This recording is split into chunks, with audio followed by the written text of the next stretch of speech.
I'm taking a freaking break from after what I just experienced for the last 5 days. Yeah, fair. Okay. All right. Hey, welcome back to the Iowa Chill Show. It is December 9th. We did a little 2-week hiatus there. I'm back from Cancun. I'm Nathan Creeps, joined by my co-host, Mr. Bryce Borchella. Bryce, what's good, brother? Not much. I have to hold the mic today. I had a boom arm mic that was hanging down off a very, very small ledge of my desk. It is now the second boom mic that is now on the floor. So Okay. if I ever get quiet, just let me know. Right now, you're a little loud, brother. Okay, good. That's actually not the worst thing ever. But yeah, it's freaking heavy and not ideal to start a Monday. But here we are. New desk coming soon. Yeah, my boom arm is about to give out here real soon too. You should see how it looks. Looks like I found it in a junkyard and kind of duct taped it together. It's due. So you still have that first one that we got from Dozer, and that thing was like $20. Highly recommend getting the Rode boom arm. Really nice. I do need a new desk because I'm just going to keep ruining really nice equipment. Yeah, that's the problem. The desk I have is like a Walmart $20 desk put together. Yeah, great. The boom arm works fantastic. Hey, if we keep pumping out these episodes and people are watching, we have more to reinvest into this show. Yeah, this is something we definitely need to invest into. Hey, tell me about your trip to Cancun. It's really good to have you back. You look tan, and I missed doing the show last week. But Yeah. tell me about the trip. What was the highs and lows? Yeah, I miss doing the show with you too. But oh man, what a time! First off, I know you've gone to Dominican a bunch. Have you ever Yes. done it? Yep. You guys do include all inclusives when you go down there? Yes, we'd stay at the Barcelo Bavaro twice, and it was an all-inclusive. Yeah. Okay, yeah. So this is my first all-inclusive resort. I've done all-inclusive cruise ship, which is very different, obviously. And I've never been more sick of food and booze in my entire life. Came the fifth day. I was ready to get the hell out of there and get back to Iowa. But that's also a sign of a good vacation. True. Man, we had a lot of fun. Two of the best excursions I've ever done in my life. We did one day with the Dolphins. Saw And that. I'm 100% convinced if the Dolphins want to take over the world, they could. That's how Oh yeah. intelligent they are. They say that they're like as smart as humans, and I believe it. Like if they could learn how to talk, use some sort of language that everyone could adopt, I could see them taking over the Sea World for sure.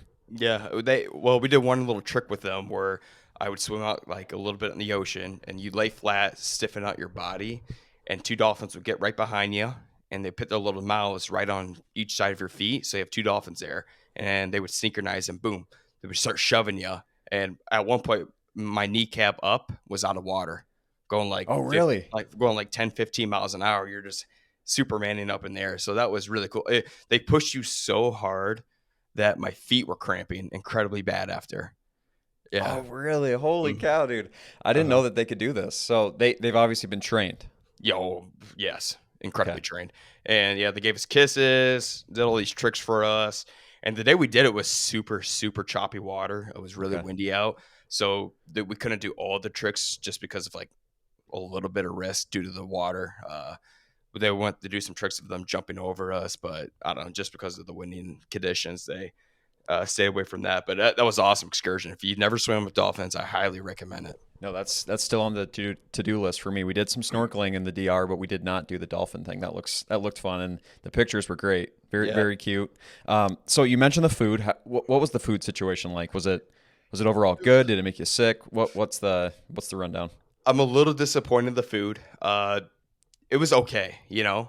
But when it's okay for 5 straight days and you're eating 4 times a day, you get real sick of it real fast. They had some buffet options. Then you had like your little off-brand like French, Brazilian Yep. days where you sat down and did those, which were okay, but Mhm. nothing great. So like I said, came the fifth day. Oh my God, I've never ate so much food. And the problem is it's so convenient. Like you're It's always bored in your there. room at 12 o'clock. You've been drinking all day. Little room service, bring me up a cheeseburger. And my stomach has never been expanded to the amount it has this last week. You should see it right now, Bryce. And it's kind of helped my golf swing out. We just did Oh, simulator. okay. Yeah, yeah. So some of the larger people I know, the belly helps little rotation of the Yep. swing, and I felt that for sure. My drive was on. I do want to touch point on the other excursion because it was you went out to the middle of the ocean. Actually, you went to the other side of Cancun, and you got in these little boats, these little speed boats that went up to Okay. 25, 30 miles an hour. And down in Mexico, they just give you boats like it's nothing. Like, oh yeah, get in it and go.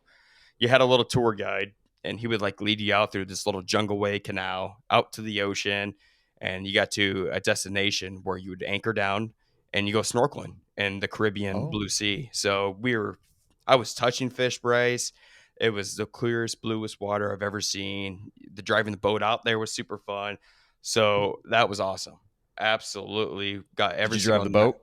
Oh yeah, almost flipped it once Nice. too on a buoy turn, but we That did it. sounds sweet, dude. That sounds amazing. So Hmm. I did I've only been to two. We went to the same resort, but I remember people renting the boats. That looked like a lot of fun. How did the snorkeling compare to your other previous snorkeling experiences? Obviously, by far, the Yeah. best one. Like I said, snorkeling is one of my favorite hobbies in this Yeah. world, and just because we had a tour guide bring us to an exact destination where he knew you're going to see all sorts of Finding Nemos and Dories and stuff like that, and it's exactly what we did. Saw all of them. So, and you just feed the fish. So you were just surrounded in a school of fish, and I was able to touch them as they would come right by me. Super friendly Yeah, that environment. It sounds was amazing. and the water was just perfect, yeah, visibility wise, temperature wise. So that was arguably no, not arguably, that was my favorite time in Cancun down there. Seems like it, dude. We- It did feel like you were down there for a week. You did miss the first snow of the year. You missed, I want to say, the first days that got under 20, maybe even under 10 degrees. There were some mornings that were pretty cold. So you picked a really good week. Well, really, the Lost family picked a great week to go down to Cancun. Yeah, yeah, I saw that. It was like -15 wind chill one day. I wasn't up here in Yeah, north it was central freezing. Iowa, and got back to 50-degree weather. It could have been more Just in perfectly time. timed out. One last story I want to tell you before we jump into some more Iowa news here. Uh, so we get to the airport in Minneapolis, ready to leave for Cancun, and obviously when you go, you can do a lot of people watching at the airports. And we get there, one guy sitting next to us he's not telling us, but he's telling the guy next to him, some random dude, about how he's going down to Cancun, he's getting married Wednesday, telling everybody his life story, super loud and obnoxious about it. And right there and then, we're like, this is going to be the guy we see everywhere in Cancun. We already know it. And sure enough, throughout the resort, you just see this guy everywhere. And finally came his wedding day, Wednesday. We saw him getting ready on the beach, like, oh, there he is again. And I went up to the room, got changed, came down, and went to the lobby bar, and an entire wedding party's in there. I'm like, what are you guys doing here? Oh, we just got out of a wedding. The groom broke his arm. He had to go to the Mexican What? Mexican hospital. Yeah, it was that same dude. He got married. No more than 10 minutes later, he slipped while dancing and broke his arm. Oh, Yeah, and I'm kind of happy it happened to this guy. But at the same time, that's the last place you want to be in this world is a Mexican hospital. But yeah, sure enough, the next day in the resort, I see him in a huge cast and a sling just walking around. So it was a fitting yeah. end I to mean, this guy that I've experienced from day one. hate seeing people get hurt, but sometimes when those guys get hurt, it's kind of a little bit funny. Yeah, yeah, and then That's and amazing. then we're flying out. We're getting. You have you been to Cancun? I haven't. No. Okay, so you go to this Cancun airport. It's just a disaster. It's a big circle, billion people everywhere, and I randomly see a guy from a go and I shout the Chase Pfeffer waving me down. And then I get back to Minneapolis. I see my first cousin in there. Hey Nathan. So just a small world, Yeah. and that was welcoming. I was so ready to get back to the state of Iowa. I didn't care what temperature I was ready to get back to, but an old that was my first experience doing an all inclusive resort. So awesome trip. And I missed Iowa, so I'm happy to be back Yeah. here, Bryce. Welcome home. Yeah. No, it's funny that you mentioned we talked 2 weeks ago about Nashville. You end up seeing like everybody you've ever known in Des Moines at the airports. It's funny, small world. But you were up in Minneapolis. It's kind of funny, even in just the surrounding airports, you see everybody. Um, yeah, dude. Let's hope for a little bit more warmth. I don't know about you. I kind of do like a white Christmas, so I could do snow. I just don't really need like the negative temps. It was like you forget how bone chilling. I was walking out of Hy-Vee last Monday, and I just was like, I'm not ready for this. I can't do 3 more months of this. Yeah, that came quick on you guys. Oh God, And so here's the worst fast. part. So you kind of start getting used to it. All of a sudden, now you have Mm-hmm. two 50-degree days. Heck, Yep. yeah, I think it reached 60 degrees on Saturday. Mm-hmm. Yeah, I Unreal. did. And that's I the know. worst part about Iowa. You go from the highs of highs into the lows of lows, and it's just there's no consistent temperature. Right, and you'll have like December, that last weekend of that last Saturday would have been better than like some of the tailgating days in November. Just Right. ridiculous. And, February days can be nicer than freaking Jan. It's just dumb. and you're saying that well, I am sick because of traveling, but maybe this has to do with everyone getting sick. Yep. It's got to be. Yes. As soon as we come off a holiday weekend, Thanksgiving's a little later this year. This last week gets freezing cold and everybody's sick. Mm-hmm. Darian's sick. Scott's sick. Her parents are sick. Everybody has a little cold and flu. Thankfully, I did escape it, but it's that time of year. Beware. Are you got a little sniffle going on? Oh, I got stuff. I just had to take some PEDs to make sure I was at best performance I can for this podcast. A little nasal decongestion to clear me up, but you could feel in here. Madison's got a bad cough. She's been coughing nonstop for the last 2 nights, keeping me awake, man. But luckily I got sick at the end of the trip, and then we came back on a Friday, so I had a couple days to start feeling better, and I'm there. I just got to hydrate a little bit and get some of this flushed out of my system. But You'll be back on your feet in no time. yeah. All right, Bryce, let's jump into a little Iowa news here. This is a controversial topic in my opinion, but 2 Iowa dive bars ranked amongst the best in the country for food. All right, so the station here, let me get the station on Ingersoll, right? Yep, the station on Ingersoll has been ranked Iowa's top dive bar for food and amongst the best in the U.S. What is it, in your opinion? What's the definition of a dive bar? I think it's kind of like hole in the wall, so it's not very well known. So the fact that it's on the list at all is kind of hilarious. So now it's going to be extremely well known.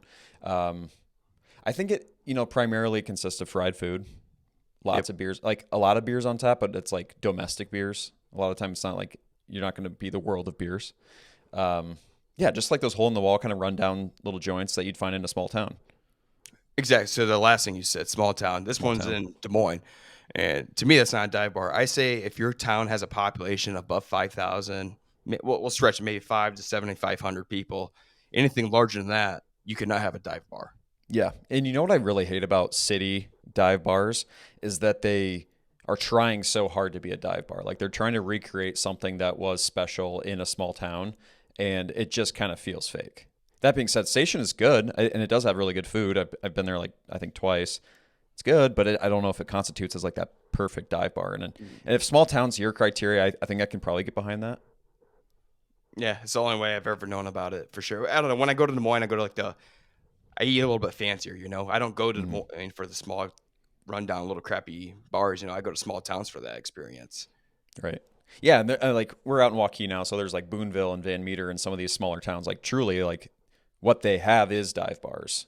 So the second one is in Polk City, right? And that's a smaller town. It's fast growing now, but it definitely like you go to the Polk City pub, Polk City Creamery area, that's town square. Like it's gonna feel more like a dive bar than when you're on Ingersoll in Des Moines, like literally the heart of Des Moines. Have you been to that one? I haven't been to that one, and it's what was it? Waterfront Edge. I'm not sure what it was. I never dug deep. I got mad enough that I saw it was in the Des Moines area, so I gave up on it. I think it's called Water's Edge, and I haven't been to it, but it does look really good. And here's where the dive bar thing comes into play. Like you search Station on Ingersoll, and they got like 17 different websites that you can go to, and you can find exactly what you want. You search Water's Edge in Polk City, and it's harder to find. It's like if you're a dive bar, you shouldn't have a Google review page. You shouldn't have like a website that has opening and closing hours. You should wonder how to get to this dive bar. You should wonder when it's open. Yeah. Oh, yeah. I want to fight for the access to find out if that bar's open today or not. What hours I have, like the weird hours from 4 to 9 o'clock or something crazy like that. The more information I know, the less I already anticipate the experience is going to be there. Right. If I show up and it's closed, it's like perfect. That's like I want to go even more, and I want to figure out when their time is, and I probably have to ask a local. And then it's going to be open on Christmas Eve or Christmas Day or something like that. Yep. That's my dive bar experience. Well, I understand why you're frustrated, and I mean, good for Des Moines, but also like, what the hell are we doing here? So I want to jump into this just because we didn't have an opportunity to talk about it last week, but the Black Friday madness. I experienced my first ever Black Friday shopping at Fleet Farm. And have you ever gone Black Friday shopping? Yeah, a long time ago. Used to go in Cedar Rapids. We'd go hang out with my grandparents for a long long Thanksgiving, and then we do Black Friday shopping, watch the Hawkeyes. So I was probably, 13? It's been a long time. I typically do online shopping. Sounds like you had quite the experience. Yeah. Did you ever have any crazy experiences back then? Yes. People are freaking insane. I mean, that was like the peak of like when I first, or the first and last time I went, like online shopping was available, but it was still like early days of Amazon, still like early days of like being able to get a lot of this stuff online. So yeah, like people were going crazy for TVs, and I remember it really being about the electronics. It was always about the TVs, like the Best Yep. Buys and everything like that, for sure. And like I said, I was assuming the same thing. So this is my first time ever even consider going to a Black Friday shopping. And I always thought it was like you go to the store at 12 a.m., right? The day of the Friday. Right. No, so Fleet Farm had a deal at 5 a.m. They were going to open their store, which is like an hour earlier than all the other Menards, Blaine's Farm and Fleet. So right there and then I'm like, oh gosh, I'm hopefully people didn't know about that. But anyways, we went the day prior to get a snowblower for this year, so I don't impale myself with the shovel this year. That was terrible last year, but and we found a good snowblower. It was like $799. Like Okay. that's fine. It's what we need. And we asked the worker, like, hey, do you have any Black Friday deal on this? He's like, yeah, tomorrow it'll be worth $499. So you're getting a damn near almost So it's half off right there. it's a So good deal, yeah. $300 off. Like, oh shit, I guess we have to come for this. Save $300. So I asked the guy, I'm like, is it pretty crazy here on Black Friday? He's like, oh yeah. And I didn't know if to quite believe. I'm like, there's no way. I'm like, because I know everyone's been shopping online, but a part of me Yep. just knew there's still that crazy There selection of still is. people. Dude, and I don't know, like, so if you think we're in the year 2024, it's been a couple years since COVID, and you know, I've been hearing like it's the really the highest year for travel, highest year for in-person shopping. I'm seeing it at Jordan Creek Mall. I'm just wondering if like people are finally like just willing and able to go back out. I was totally under the impression that like everybody online shopped now, but I think it's just like everyone's coming back out after COVID. Yeah, I mean, I think numbers in both areas are going up, right? Obviously, they're both going Yeah, up. yeah, Like yeah. some of the in-store shopping at the Selecta stores, right? You don't see That's true. like the Jordan Creek and the Coral Ridge Mall. And then especially in the Cedar Falls area too, right up here. But especially online shopping, you can do that every day of the week. But True. give that one time you can go in person. The crazy people are going to do that. So we're like, we made a decision. Yeah, we got to go do it.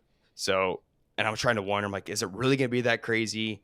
Trying to scale it out. I'm like, we'll plan to get there at 4:30 in the morning because there's only 8 available of these snow blowers, and so Fleet Farm's right by my place, right? And I Yep. get to the intersection, and I've never seen so much cars out at 4 o'clock in the morning. You right there, and then you knew you were fucked. I was like, no way. And I just Mhm. see every car I can see in the distance is turning into Fleet Farm freaking parking lot. And we get up there, Mass is like, there's only 20 cars in there. You turn, there had to have been 200 Mhm. some cars in there, uh, everywhere. A huge line. It was super freezing. I was in snow pants, my winter coat, gloves, boots, hat, you name it. Luckily, the line went down the Fleet Farm wall, and that was blocking all the wind because it was like Oh, nice. wind Okay. chill of 0 degrees this morning. But I was out there for 40 minutes freezing while Madison sat in the car, and I held my spot in line. I was probably about the 100th person in line at that point at 4:30 in the morning. And Jeez. by the time they let people in, there had been 750 some people before 5 a.m. That's And wild. we're talking to some weird people in front of us from LaPorte City, and they're like, "Yeah, we came here for the plush, the The plush, plush? like the stuffed animal." I'm like, "What are you guys talking about?" Like, yeah, the first 500 people in here, Fleet Farm's doing all around the country, get a penguin plush, and What the hell is that's that? like a little stuffed animal that you would put on your bed, right? And Okay. that was the only reason they were there for. That's when I'm like, oh my God. And I got one. Here it is. This little penguin. That's what people literally got Okay. up at Well, 4 in God, the he morning. is cute. I like him. Oh, he's adorable. We call him Boots. Look at him. Yeah. Yeah. He's my Well, he's a dapper fellow with that little bow tie too. So I'm super pumped. So the first 500 people got this, and obviously they ran out real quick. And there's That's why they were there. Okay, that's interesting. Like Mhm. you're thinking practical. You're gonna save $300 on your Right. snowblower, and everybody else just wants the damn plushie. So at this point, I still see 100 people in front of me. I'm like, God, hopefully they don't know about the snowblower, because I'm gonna be pissed if I get up at 4 in the morning to go get the snowblower and not get it. And like I said, I wasn't anticipating 100 people being in front of me, so I was super concerned about it. And then I see my dad out of nowhere just cuts in front of everybody, and Matt's like, he's like, "That's your dad up there." As soon as they open, he just budged right in front of everybody. Really? Yep, just went there and he got the snowblower, Shout and out to Nick. uh, he was on a mission too. He said, "If I'm getting up, I'm getting this fucking snowblower." Okay. And yeah, just cut in front of everybody. But news is, we still would have got one. Okay. Luckily, there's enough other deals going on that kind of distracted some people, but they sold out shortly after us. So the Sure. snowblowers, and I mean, so, that's a great deal. And snowblowers are expensive. It doesn't matter like what brand you're getting; those things are expensive. no, so Well, super good for you. You saved what, $300? Yeah, $300 for sure. And Okay. I saved a lot of my time this summer or this winter come snowstorms. It Yep, probably won't it's snow an huge. inch now because of that, because I got one. But whether I have an emergency, we just got it run up and running yesterday. So I'm ready for the winter, Bryce. Yeah, dude. And like you will have that snowblower probably for the next 15, 20 years. My dad's had the same one since I was a kid. Yeah. Just one-time purchase. Yeah, dude, that's crazy. So we actually one little thing before you get into the next thing. We worked with Blaine's Farm and Fleet on some posts this year. One of their posts was going to be about Black Friday, and we're like, that seems like kind of a stretch. Like, who goes to the farm store on Black Friday? It kind of feels like an overconsumption, capitalist society, American thing where you go to like Walmart, try to get a bunch of electronics, kind of like what we were saying. People go freaking nuts. Like, obviously, I had no freaking idea that like a Fleet Farm in Blaine's, they said that their Black Friday is a huge deal. They wanted us to get some posts out about it. I'm like, okay, but it makes sense. Like, if you're saving a bunch of money on all that equipment, like, Yeah, it's a different breed of people that you didn't know existed out there. They're definitely out there. I truly thought Black Friday shopping in person was a thing of the past. Sounds like it's alive and well. It's as alive as it's ever been, that's for sure. I tell you what's not good right now is to be a bird in the state of Iowa. Earlier this year, we had the Great Chicken Massacre up in, I think, was it Chuck City up there in Charles. Uh, right now, a flock of 31,000 turkeys, Bryce, in Palo Alto County have been hit with the bird flu. That's tough. Yep, Is bad it enough. just going from bird to bird, I wonder? I'm not sure. It's all one plant, obviously, but you know how that shit spreads. So Yep. Governor Reynolds has issued a disaster proclamation through January 7th Okay. for this great bird flu. So what I do know is that it's good it's happening now for the turkeys, not before Thanksgiving for us. So I'm glad to know I didn't eat a diseased bird, hopefully. That's true. And that gives me some insight. So you must not do a turkey on Christmas? No. Oh, shit. Yeah, you're right. Fuck. Some Oh, people no. don't. Dude, Some people well, here's don't. And I know that in years past we haven't always, but I think recently we have done turkeys again. We definitely do. And Palo Alto County is right next to my home county, Kasuth. I gotta warn my parents not to get a turkey. You're going to have to do some turkey export. Yeah, we are. Damn. Well, I'm sure that there's plenty to go around. I see them a bunch in our backyard, so hopefully there's enough healthy ones out there. But that's, it doesn't affect every family. I know a lot of people do prime rib. I know a lot of people do ham. So might have to just go with an alternative this year. There's no way. I love turkey so much. It's arguably my favorite food. I stood my ground. We mentioned it on our Thanksgiving episode that turkey's overhated, and I stood my ground on anyone that was talking bad about turkey. Good. I love it. I just love when you can mix it with everything. A little hodgepodge of gravy, the mashed potatoes, the stuffing. We're going to get that same meal Christmas, and I can't wait.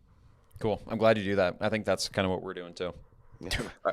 Well, I know we'll get into Christmas stuff, but the Christmas is going to be a freaking nightmare. We traveled a lot for Thanksgiving. It's going to be insane. But Well, more Christmas to is a come. nightmare this year because it's on a freaking Wednesday. That's I got know, everything. so we're gonna messed do up like in the 7. world. Yep. So I'm already doing more this year. Well, it sounds like I'm coming to your guys' place this weekend for Yep. it. Okay. 8. We're doing 8.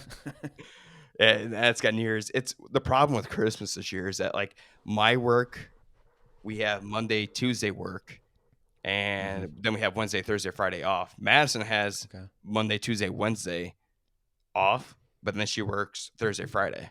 Yeah. So I want to say. it's got us our schedule so messed up. We don't know how to coordinate. We still don't know what the hell we're doing really.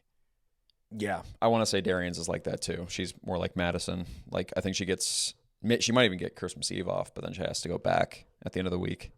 Yeah, just a be a terrible nightmare. spot for like a business owner to be in. Yeah, I mean, I don't know what you do.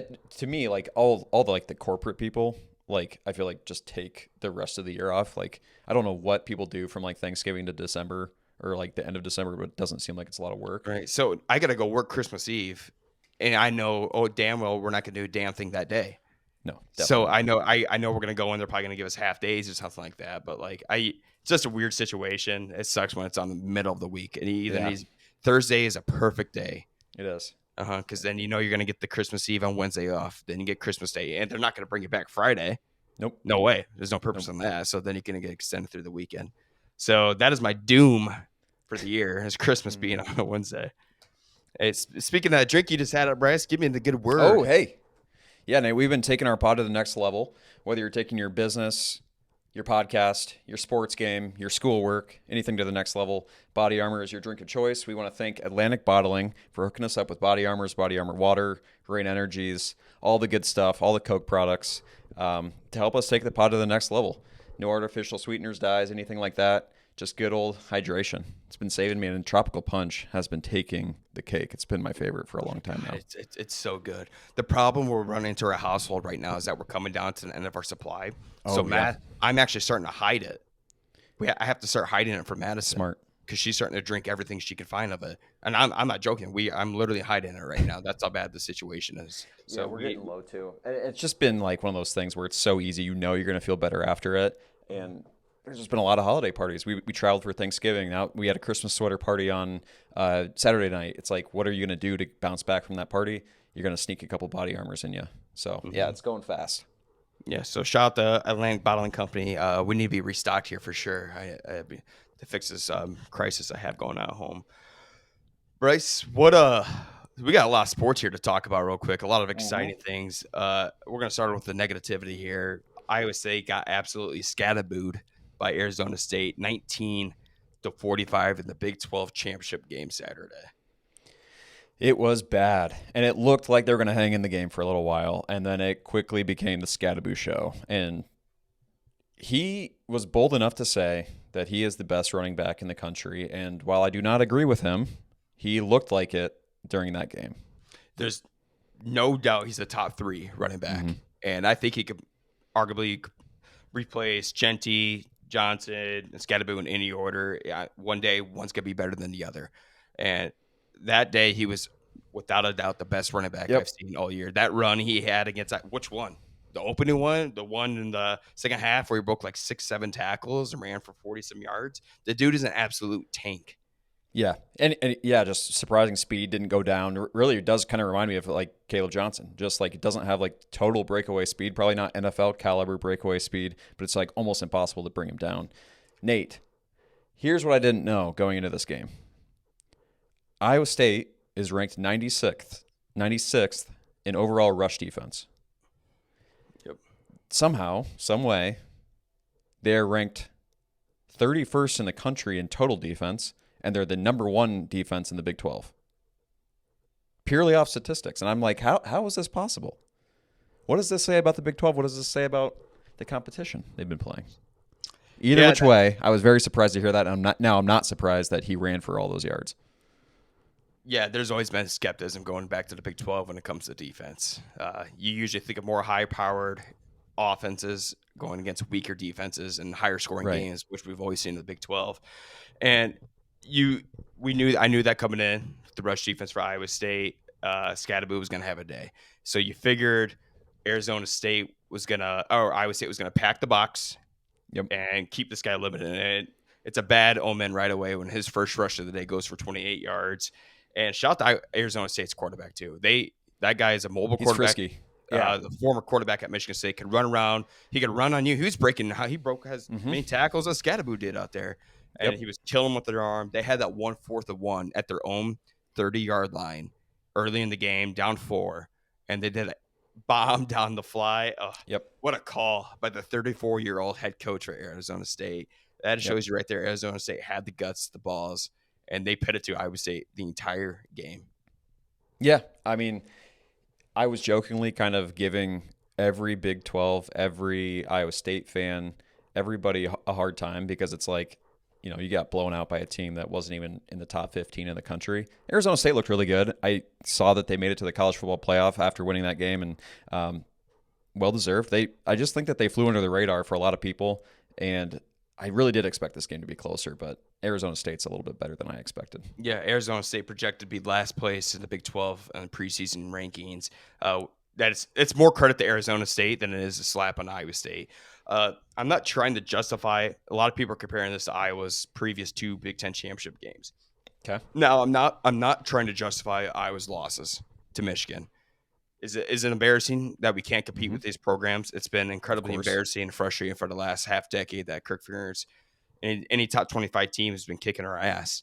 Hmm. However, Iowa, the opening spread, Iowa barely does not cover by 1 or 2 points of like 23, 22 points against Michigan. Michigan did manhandle us, and we never stood a chance. Our goal going in those games was, can we compete? We're not going in to try and win those games.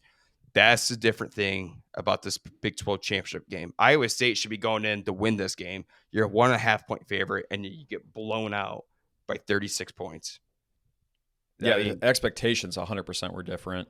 The other thing is, Michigan was a national champion. And I don't think, I mean, unless something crazy happens, I don't see Arizona State, the world where they are the national champion in 2024, 2025. unless the Scatterboo somehow proves us wrong here the next month, these playoffs are going to be a lot of fun to watch. Like, Hmm.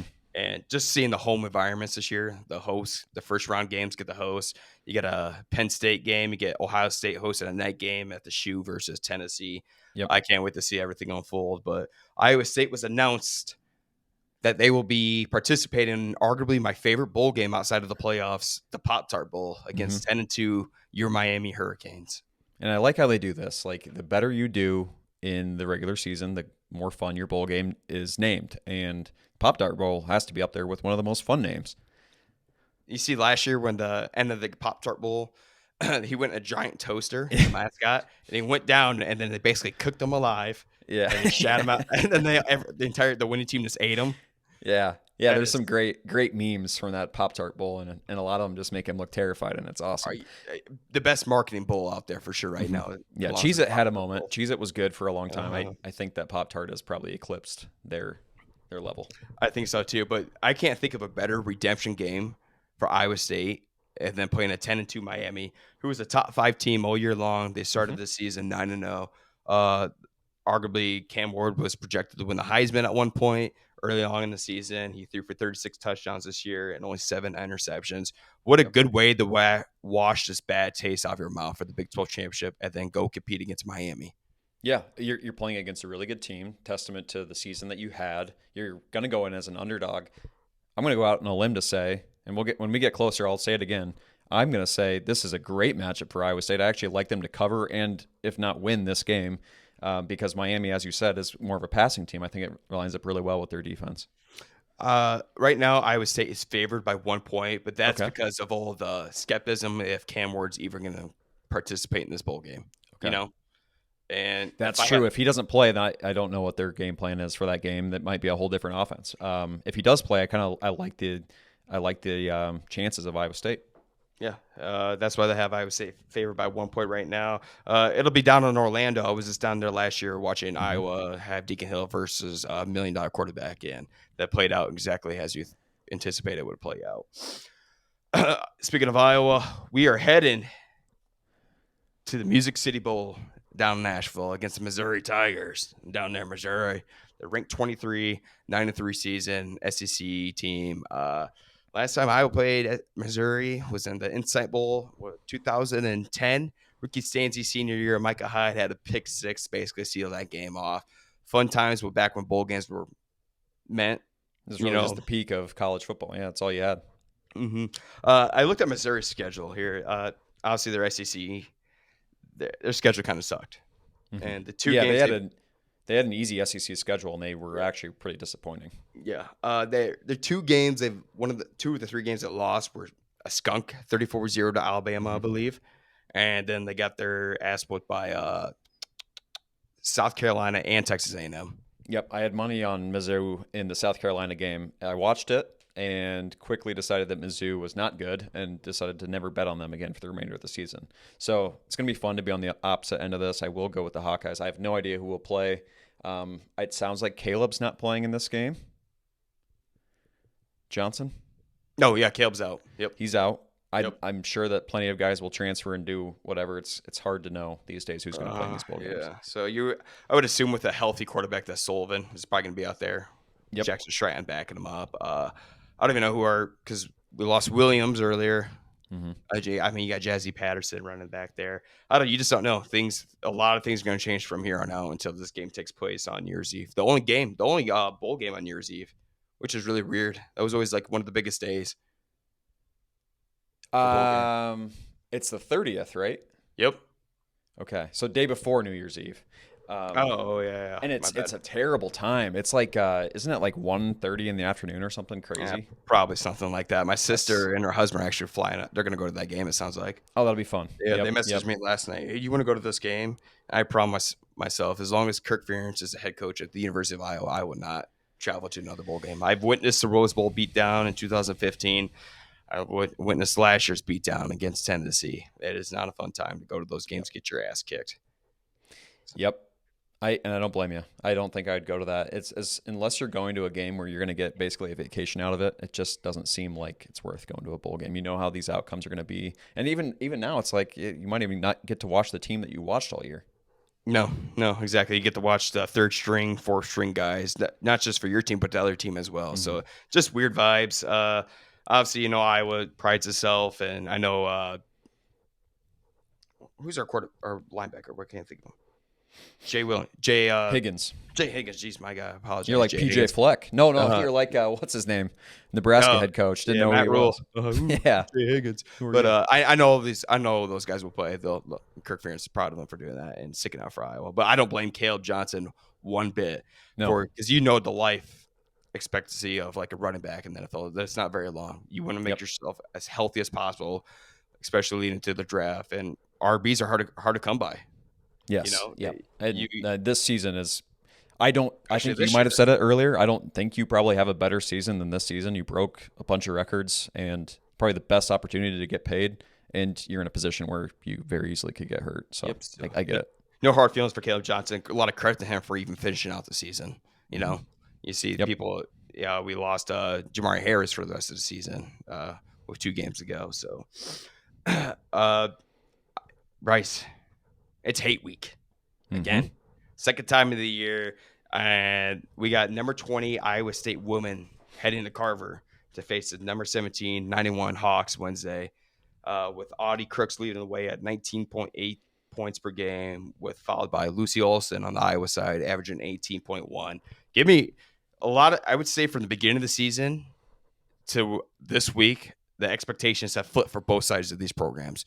For Definitely. Iowa for the better, for Iowa State for a little worse. Yep. Iowa State's coming off of a win, but they did get beat down by South Carolina. Yeah, one of the worst. Thanksgiving. It's got to be one of the worst performances I've ever seen. It was 34-3 at one point. And I don't know what happened. I didn't actually watch the game, but we watched it. It was not the team you expected. And then obviously the UNI game, you did not expect to lose that game. They should have lost the Drake game too.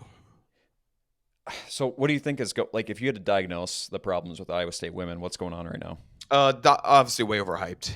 Still a lot of young talent. You saw last year they got momentum as more time came on. So you got to remember there's a lot of sophomores on this team. I'm going to tell you that I think they got a little too confident in themselves. And I know if you ask them, they're going to say, no, we've been focused on one game at a time. They're going to tell me otherwise, which I expect them to do. They're going to be fine. I think number 8 ranking got to them way quick. I think they're right where they need to be right now. Number 20 ranked. They'll figure things out. They just got to block the Audie Moore, and I don't know. We'll see. It's still young for this team, but what's impressed me more is definitely Iowa woman. With losing Caitlin Clark, Kate Martin, Gabby Marshall, Lisa Bluter, and it looks like they haven't lost much of a beat. You lose the logo threes for sure, but Lucy Olson has stepped into a big-time role, filling a big-time shoe. They still have a lot of these incoming freshmen for the Iowa women. They're playing up fast-paced basketball just like the Iowa women have for the last decade. So it's been fun. I've been really impressed with this Iowa women team. Yeah, they look good. I watched a little bit on Saturday night, and they're coming off a loss now to Tennessee, neck and neck really most of the game. What I saw for the first time was what you pointed out about Stolke. She's doing a lot more, at times maybe too much, but she looks great. She looks like she might have been a little slimmer. She's moving around really quickly. She might have had a knee brace last year. Am I remembering that correctly? I don't think so. It just seems she's moving great, and I like what I see out of the women. I think Tennessee's probably one of those underrated teams, and I don't think it's a terrible loss. So, really looking forward to the game. You said that's Wednesday night, right? Yep, that's Wednesday night, and Okay. the Tennessee is definitely not a bad loss. Iowa was favored to lose by 3 points that game, and Iowa had 29 turnovers, Mm-hmm. and versus Tennessee's what 9, 10 maybe. So to only lose by that slim a margin is really impressive when you have 29 turnovers. Obviously, ball security is going to be something to focus on here for the Hawks. That you get that when you have young players stepping into some big time roles. Yep. Yep. When we were talking to Maya a couple episodes ago, she mentioned that that was the key to beating Iowa State. And I think it's going to be the key on Wednesday. Like whoever has the least amount of turnover seems to be in the best position to win. Yeah, And both teams have had issues with it this season. So yeah. that'll be an interesting thing to watch. You're going to be Iowa State by tempo this game. You're going to ride the momentum of your crowd, and it's going to be a sold out arena. Carver. I'm really excited for that game because you have such a different matchup when it comes to Audie Crooks and Hannah Stolke. You know, Mm-hmm. Hannah Stolke wants to spread the floor on you. She wants to go up and down, run. She wants to make it a sprint. You know, Yep. Audie wants to slow the game down, let her size and physique control the paint, and what you might see on her offensive side of the court. So we'll see. Last year they kept doing Audie. Iowa figured out take Audie's whoever Audie's defending, set a ball screen on Caitlin Clark because Audie Mm-hmm. she wouldn't come up and hedge it. She would sit down in the paint, protect the paint, and then Caitlin Clark was getting every open look in the book. So I'm guessing you're going to see a lot of that come Wednesday. Yeah. Battle of tempos. And it's really pretty similar across like girls and guys. I think Iowa State plays a little bit bigger ball, likes to control the tempo.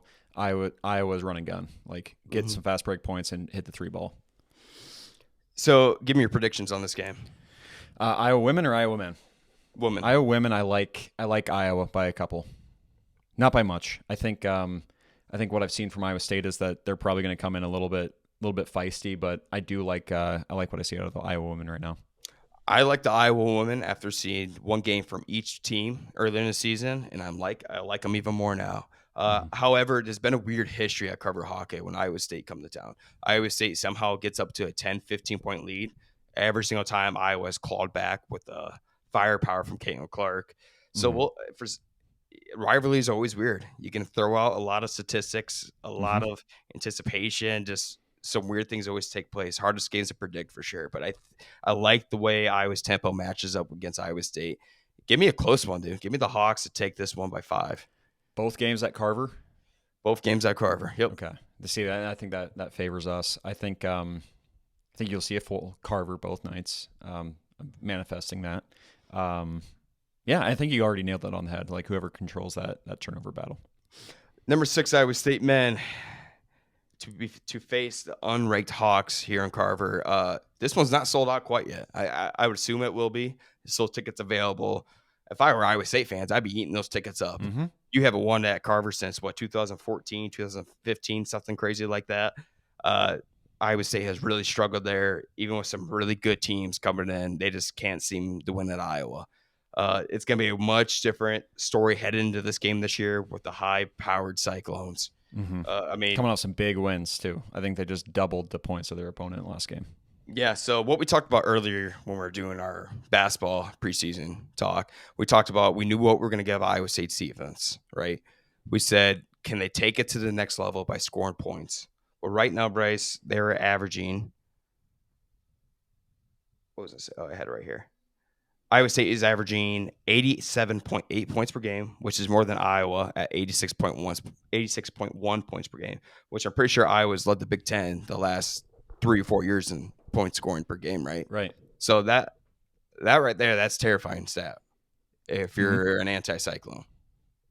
Yep, and I'll say like it is still like that early season. You're racking up points against teams that you should beat, so it's like it could be a little misleading. The thing that I'm seeing from the Cyclones is they might be running into the exact same issue as they have in years past. Like who's going to hit the big shots for them? And if they get in a rut, if they're not forcing turnovers, which a ton of their points come from, I'm still kind of waiting to see who's going to be that consistent three-ball, consistent scorer for that team. Yeah, you got Keyshawn Gilbert averaging 17.4 points per game. Mm-hmm. He's really stepped into a scoring role. You want to see him get to 20, 20, 21 points per game. For sure. And it truly, it's like, it's those points that matter. When you're in a rut, you've just given up a big run and you need a basket. You're at the end of a game and you need a basket. Like, I have no problem. Like, I think they're going to score lots of points when when they've controlled the game. It's like when you're not controlling the game in those later season games, or in this case, the rivalry game, who's going to step up? Yeah. So if you were to take some people from New York City and you were to sit them down and have them watch this game, they're going to laugh their ass off. They're going to see five white guys versus five black guys out there in the court. And that's Iowa basketball for you right now. Iowa does have some high-powered shooters on their team. You got Peyton Stanford, who's been in a slump again. He's always done this every year throughout his career to the start of the season. He started 0 for 9 the other night against Michigan, but credit to Iowa. They crawled back into a game where they're favored to lose by 9.5 points against a really good undefeated Michigan team. Only lost by 2 with a chance to win it again at the buzzer. Yeah, Iowa got a lot of flack for only beating Northwestern by 2 points, or 1 point on that game winner from Josh Dix. And then they play Michigan really well, lose by 2. I think that's a decent loss. The identity of this team seems like a little more unclear than the identity of the Cyclones, who feel like almost identical to the last season. But you're seeing good things from everybody. I like what I see from Freeman. When Freeman gets hot, it's a fun ball game. We were watching the Utah State Aggies game. You in Cedar Falls, me in Des Moines. And I forget this guy's name, but I freaking love him. Seydu has some freaking hops. He brings a lot of energy to that team. It's a lot of talent that we haven't seen in Iowa since, oh my God, I can't remember. Since Jeff Warner era, when they had Doug Thomas, I can go above the rim and dunk the ball. Yeah, that's who he reminds me of, a little bit of Doug Thomas. I don't ever want Seydu ever shooting the ball outside of the paint ever again. No. He's a little trigger happy out there. He's got terrible touch. But anything around the rim, give him the ball. Oop him. Yes. He's blocking. He brings a different spark to this team, the white boys that they need on this court, Yep. We are pulling a lot of in-state kids, and as you may know, there's not a very diverse population in Iowa, and Fran has done his due diligence of getting the guys from in-state to come to Iowa. We're still waiting to see that pay off, but yeah, it's good to see some true athleticism. He has to have the highest vertical in the last 15 years. He's been injured for the last 2 games. It sounded like he was questionable leading into the Michigan game. Now you get a full 6 days to heal that, so I would assume he's going to be back. I hope he's back. But he's just got to be smart with the ball outside of the paint. Who's on my shit list right now is Dembele. He's brought absolutely nothing to this team right now. 0. Nothing. He's just taking up space. Maybe he's just down there to pit a body against some of their 7-footers that Michigan had. But yeah, you see that play where he just got crossed up on the 3-point line from the slowest crossover ever, and it tripped him up. Yeah, he can't shoot the ball right now. He's killing Iowa. Yep, and you've mentioned it. We talked about it again. I think just after Maya, we are probably going to start seeing the rotations slim down a little bit. There's clear plus minuses from people that are winning games and people that are helping lose the game. So I hope that we kind of shrink these rotations a little bit. Have you seen the point spread for this game yet? No, I was researching it. I could barely find it. Yeah, well, that's typical for basketball. They usually don't come out with it until like a day or two prior during regular season. But if I had to guess, what would you guess? Iowa gets home court advantage. Probably still Clones by 4.5. I'm gonna. Ooh, really? You think it's that close? I'd give Iowa State almost an 8.5 point favorite. Okay, yeah, I'd say 8.5 point, if not more, if it was at Hilton. Yeah. I'm giving Iowa probably too much credit here. I don't know. I'm seeing good things, but like you said, there's just like some glaring errors that it's like this game could easily get out of hand. Yeah, but the good thing for Iowa is that the history of Carver in the CyHawk series, especially in the last decade, has treated Iowa incredibly well. 2 years ago, Iowa shot the lights out with Chris Murray, Tony Perkins against a top 15 team. Iowa State was that year. We blew them out of the water by like 25-some points. I was at that game. That was super fun to watch. I'm expecting kind of the same, not the same result for sure, but Iowa's going to be more feisty, and they got the firepower to keep themselves in this game. I think we're going to see Iowa knock down a shit ton of threes. Iowa's going to jump up to a quick start, I think, and then you'll see Iowa State slowly dwindle that down come the second half. I think the Cyclones escape without a 7-point victory at the end. It's closer. I think that's fair.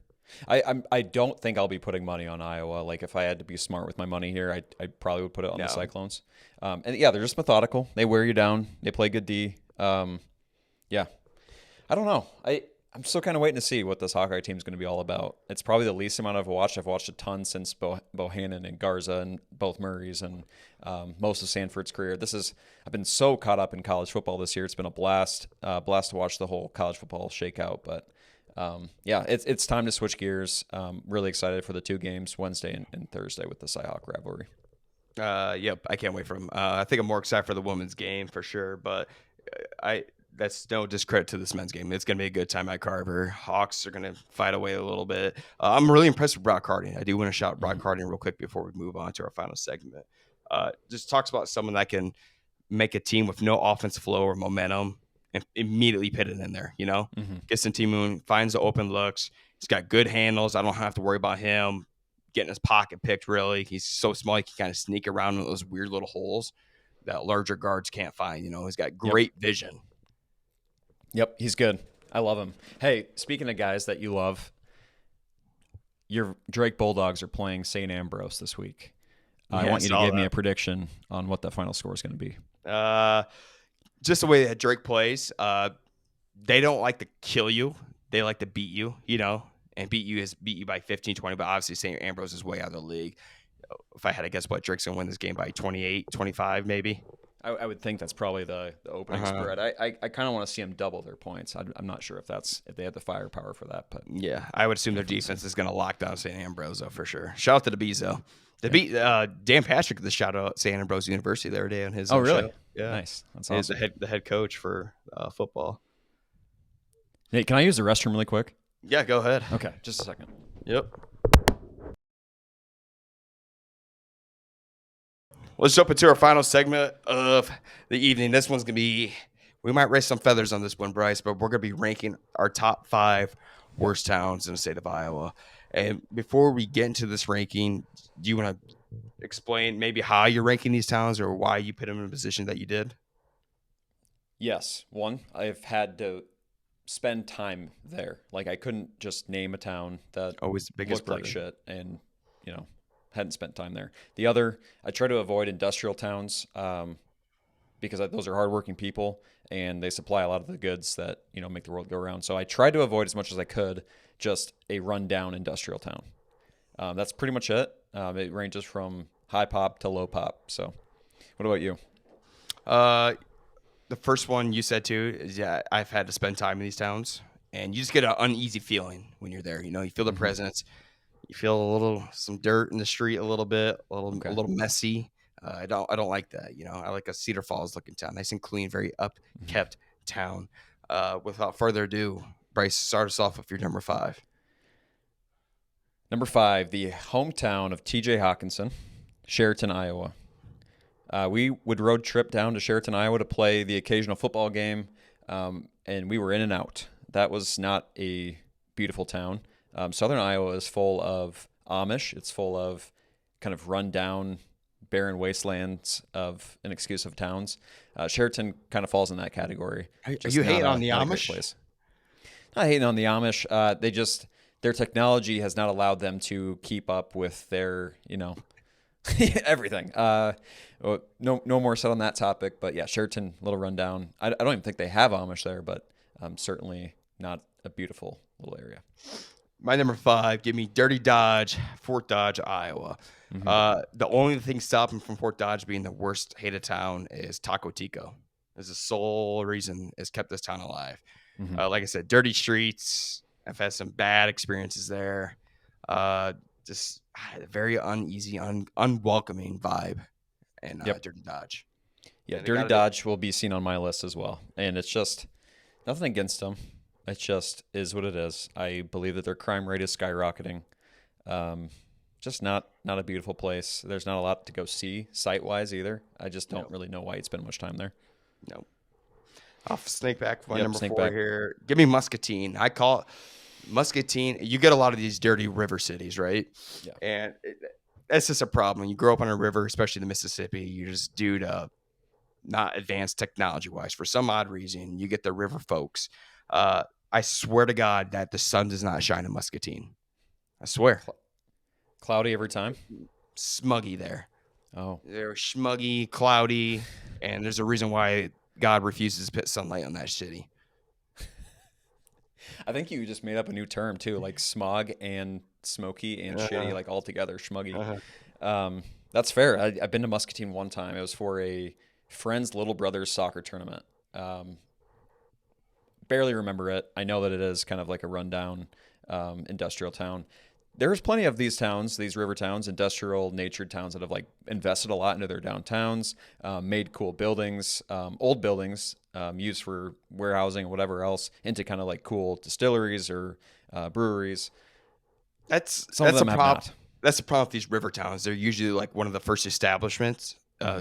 of towns in Iowa, right? Because you get people coming over from the East Coast trying to expand the country westwards, and you get these river towns right off the river, and they just I don't know, they just look old and janky to me, and they smell.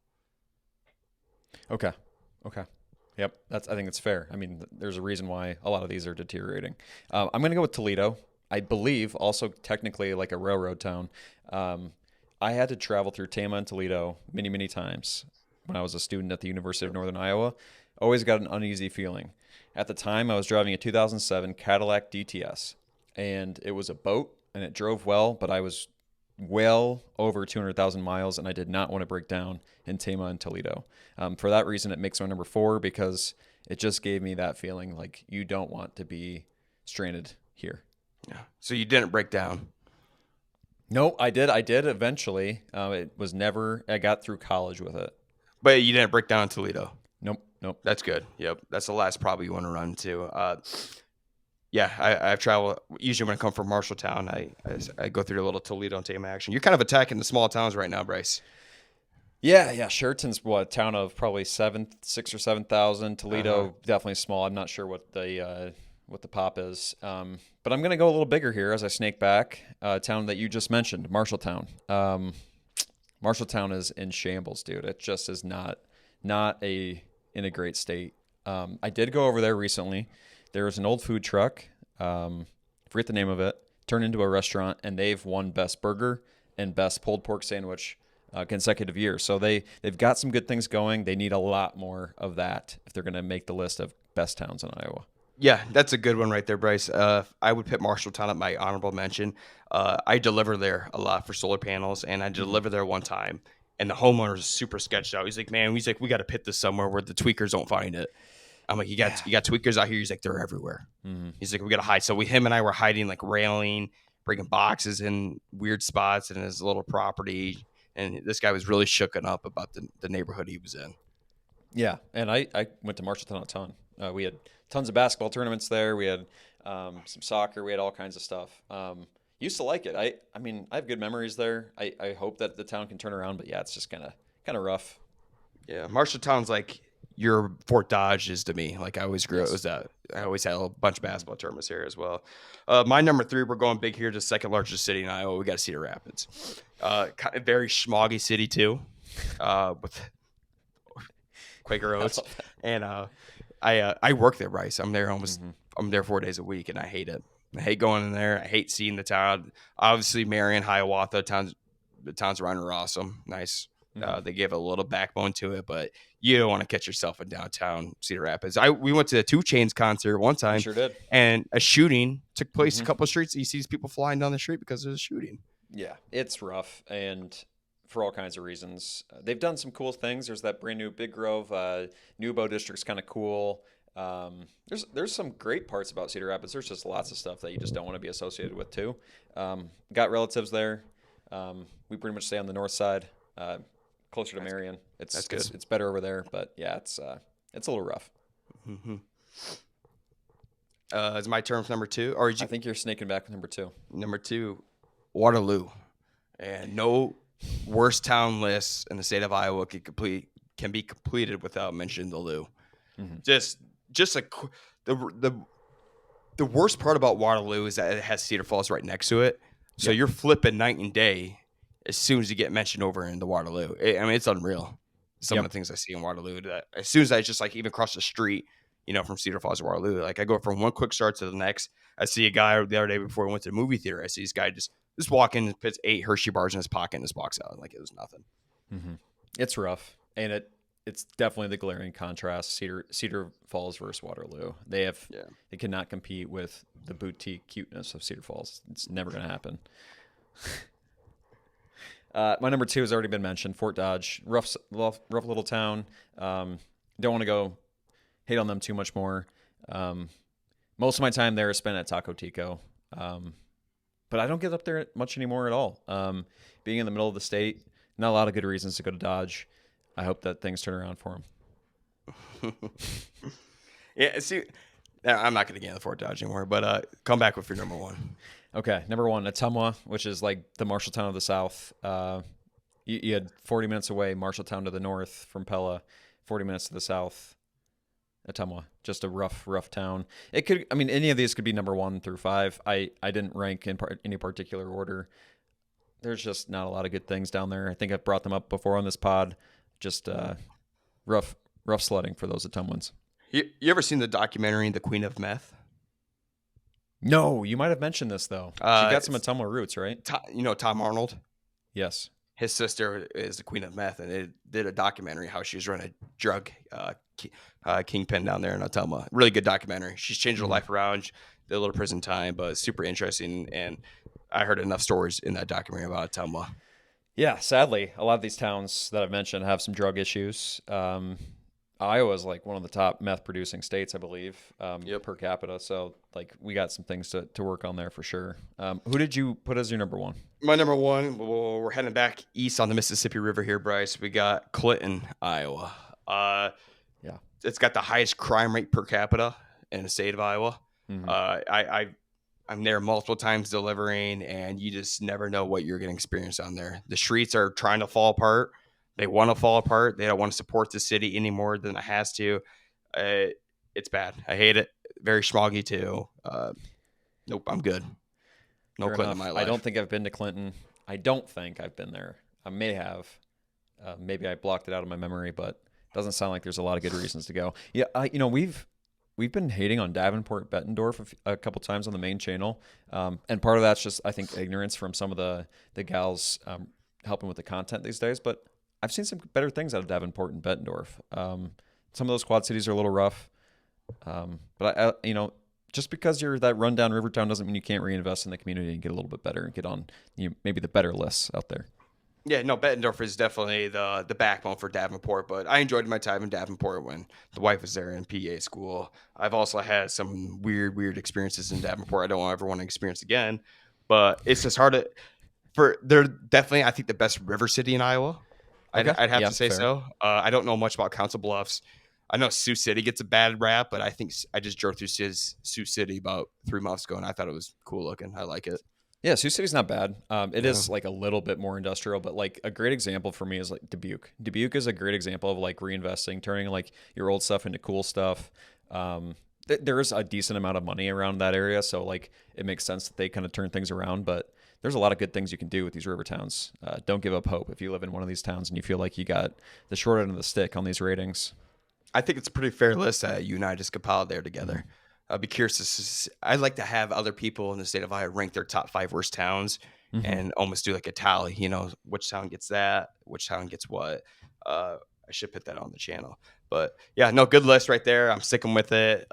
These cities have no reason to be in, so shout out to people that live there and make it work. Cool. Anything else we got? No, it sounds like I'm heading down to your guys' place at the party Saturday. We got a big Christmas party. Yep. The big city of Des Moines. We may be heading down to the holiday hoedown. It's going to have to be a game time decision depending on how much people consume beverages at our place, but really looking forward to it. More details to come on Facebook. Getting the old crew back together is going to be kind of fun. We're going to squeeze a lot of people into this little villa, but it's going to be fun. Those parties are the best parties. Yep. Should be good weather too, so we won't be able to utilize the back patio. Typical nice. Iowa going from 0 degrees to 45 degrees. Good. That's what I like to hear. Well, excited for you guys to visit. Fun episode. Great to be back doing the show. It's good to be back, Bryce. Let's have yourself a week, bud. All right. See you later.